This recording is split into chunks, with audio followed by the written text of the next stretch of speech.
of ducks and fishes, and it's also a place for kids that you can have a very good picnic on the tables and have a good time. It makes 16 hectares, like 11,5 football camp, to 14 meters of the beach and to 1 kilometer to Buea Center.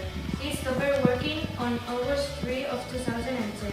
Only had used a 0.17% of its capacity.